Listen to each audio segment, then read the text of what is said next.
So let's see how we can graph one of these functions that has some of these transformations. So in this example here, y equals 3 sine of 2x, we can see that we've got something in the a position of our equation. So that's going to be our amplitude, which is going to be 3. And we have something in the b position of our equation, so that's the 2.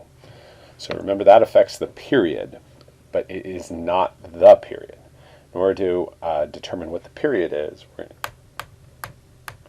going to set that equal to 2 pi over whatever b is. So in this case, that's 2. So we can see the 2's are going to cancel out, and so then the period of this graph is going to be pi. And then there's nothing in the h or in the k positions of our equation, so there's no vertical translation. Our graph is still going to be centered on the x-axis, and there is no phase shift. There's no horizontal translation. There's no h value in our equation. So we're going to start our graph from the y-axis. So the first thing we have to do from here is we have to label up our axes. So we're going to have to determine how we want to scale our graph. In the vertical direction, with an amplitude of 3, that means our graph isn't going to be bouncing off of 1 and -1. It's going to be bouncing off of 3 and -3. So we can just count by ones comfortably enough in each direction. So if we want to fill that in the rest of the way. Now in the horizontal direction, my recommendation is you take whatever the period is. So in this case, the period is pi, and label the 4th tick mark along the x-axis with that period value, so pi. That's going to, as we'll see, make it pretty easy for us to plot the maximum points, the minimum points, the zeros of the graph so that we can get a reasonable sketch. So from there, I just need to fill in a little bit more information on the x-axis. So if the 4th tick mark is pi, halfway to that at the 2nd tick mark, it's going to be pi over 2. And then half of that to get to the 1st tick mark is going to be pi over 4. So that means every tick mark along the x-axis is counting pi over 4. So we've got pi over 4, 2 pi over 4, but that reduces to pi over 2. That makes the third one 3 pi over 4, followed by pi. And so now with our axes labeled, we're ready to go ahead and start graphing our function. And so we go back to the parent function, and if you'll recall, the sine of 0, the sine graph starts at 0. And so that's going to be the case on this one as well. Our graph is going to start at the origin. So sine starts its cycle at 0, it ends its cycle at 0. But this time, the end of the cycle is going to be at pi, because the period is pi. It's not going to be at 2 pi like it is on the parent graph. The presence of that b has changed that for us. But everything else about our graph is going to be the same.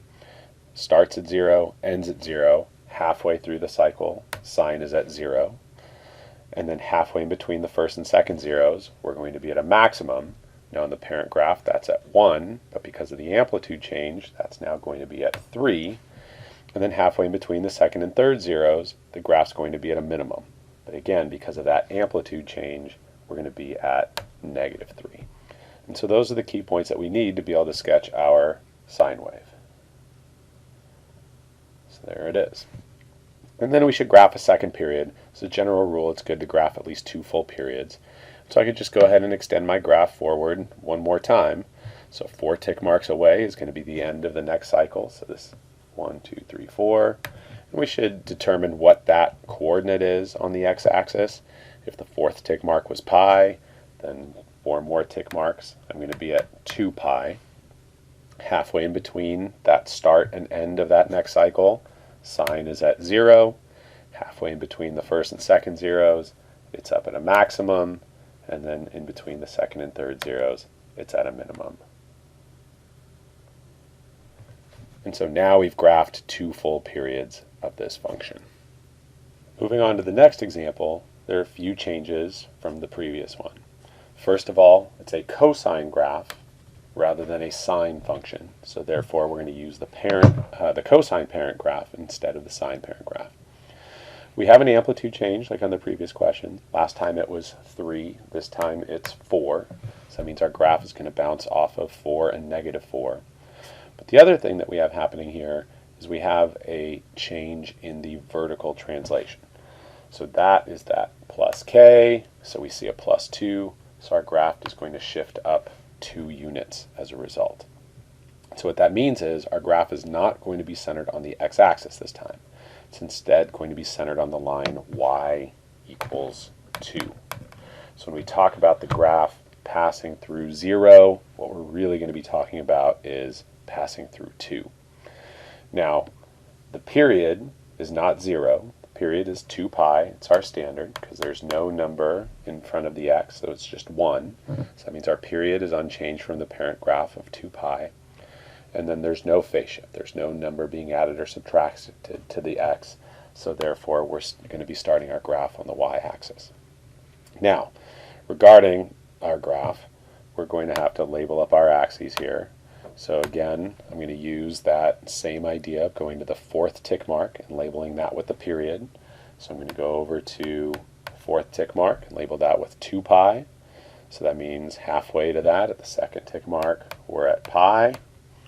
And so that means each individual tick mark is pi over 2. So pi over 2, 2 pi over 2 is pi, 3 pi over 2 is the next one. And then again, we'll label out a couple points, more points on the x-axis when we finish up. Now in the vertical direction, things are going to be a little bit different because I have to translate up 2 units and I'm going to have to go 4 units above that. So instead of counting by 1s on my graph, I'm going to count by 2s. That way I'll make sure that everything fits. So -2, -4, -6, -8. And what I'm going to do to account for that vertical translation, I'm going to put in a horizontal dotted line at 2. And so that's going to serve as our 0 line.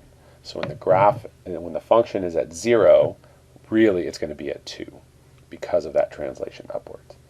When we talk about our amplitude being 4 units bouncing off of 4 and -4, it's really going to be 4 above and 4 below that horizontal line that we drew in. So if we go back to the parent function, cosine doesn't start at 0 like the sine function does. It starts at a maximum. And so on the parent graph, that maximum is at 1. On this one, the parent graph is going to be at 6, 4 units above that horizontal line that we just drew. And then that means that the graph is going to start at that location. It's going to end at that same height, 2 pi away. If we go back to that parent graph of cosine, halfway in between the start and end of the cycle, it's at a minimum. So that's going to be 4 units below that horizontal line that we drew in. So that's going to be at -2. And then halfway in between the maximum and minimum points, the cosine function is at 0. But again, because of the translation, our 0 points are really up here at 2. And so now that gives us enough to be able to draw a sketch of our function. And then again, we can extend that for one more period. So we can go forward 1, 2, 3, 4 units on the x-axis. And so if 2 pi was the first period, end of the first period, 4 pi is going to be the end of the second period. So halfway in between the start and the end of that second cycle, we're going to be at 4 units below the horizontal axis, that sinusoidal axis. And then halfway in between the maximum and minimum points, we're going to be on that sinusoidal axis. And so now again, I've sketched 2 full periods. In the third example, we see that we're back to a sine function. We've got no number in front of the sine, so a is 1, so our amplitude is 1. Our graph is going to be bouncing off of 1 and -1. Our period is going to be unchanged from the parent graph because there's no number in that b position in our equation, so the standard period applies. That's 2 pi. There's no number in the k position of our equation. There's no number being added or subtracted outside of the sine. So that means we have no vertical translation. That means our graph is going to be centered on the x-axis again. But the change that we do have is we have something in that h position of our equation. We have a pi there. And so that functions as our phase shift. And so what that means is instead of our graph, instead of our first cycle starting on the y-axis like it has on all the others so far, we're going to translate over to pi and start our graph there. But when it comes to labeling the axes, we're still going to take the same approach that we have on all the others, where I'm going to take that period value. In this case, we're back to 2 pi again. And so I'm going to go out to the 4th tick mark and label that with 2 pi. And so I'm going to scale it just like I did on the one directly above there that we can still see. So the halfway point here is pi. That means each tick mark is pi over 2. So we've got 3 pi over 2 there. Now, in the y direction, since we're going up 1 and down 1 from that sinusoidal axis from the x-axis, just to kind of fill out the graph a little bit more, I'm going to scale it so that maybe like the 3rd tick mark here is going to be 1, and then the 3rd tick mark down is going to be -1, just so that we're not squeezed so much on our graph. As long as we label our axes, we're just fine.